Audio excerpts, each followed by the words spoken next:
The all-new 2010 Buick LaCrosse is the smoothest riding car I've driven in the past 12 years. What a marvelous job GM engineers have done, creating a pillow of air underneath their new Buick flagship sedan. The previous generation LaCrosse was embarrassingly aged, engineered for those 75 and older, and while Buick cannot completely alienate their senior audience, this LaCrosse is a monumental improvement in every way. But the one thing that can still be appreciated by the young and old alike is this car's dreamy ride. Railroad tracks, potholes, grooved pavement, you don't feel it or hear it. But the LaCrosse is not full of uncontrollable boat float either. Though the steering is still set for the light and easy crowd, body motions are damped well.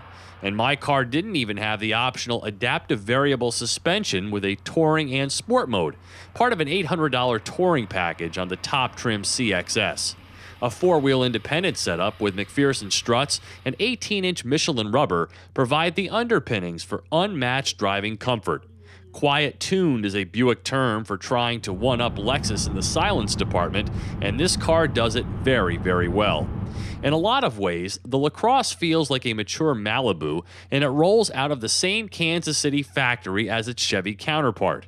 But the LaCrosse has unique dimensions, an all-wheel drive option, and a jazzier appearance.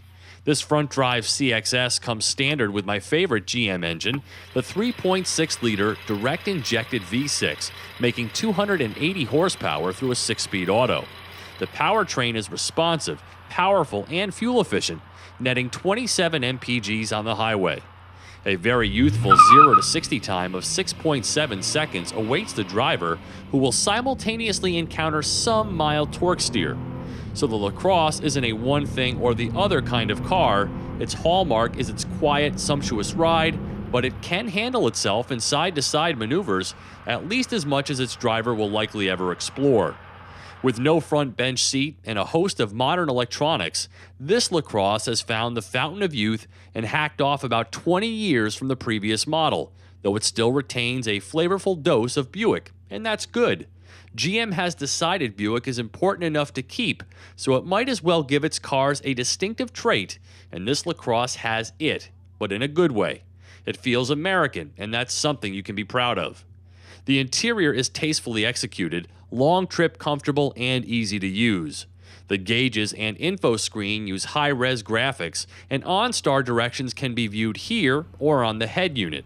It's too bad this cheap center stack screen, with its pitiful display, didn't look like the one in front of the driver.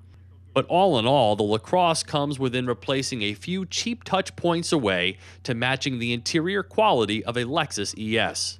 I particularly like the smart key system, heated steering wheel, heated and ventilated seats, and a rear AC outlet.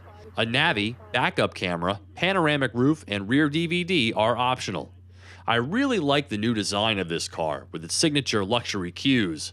This is the 3-holder Buick, 4 being reserved for the dated Lucerne, and they've been moved from the flanks to the hood. Dual exhausts and an ample use of chrome make the LaCrosse a bit of a head-turner. Available in 3 trims with 3 different engines, including a 4-cylinder, and offering an all-wheel drive version, the CXL, the LaCrosse is priced from the high 20s and rises into the mid-30s. This tester is $34,000, with the only option being the red jewel tint coat for $325,000. Buick thinks this LaCrosse competes with the Acura TL, among others, but this is a car that drives with its own distinct personality, and I don't think it'll even cross the mind of an Acura shopper. But if you've forgotten what a smooth ride is like, the LaCrosse should be driven. For Drive Time on Yahoo Autos, I'm Steve Hammis.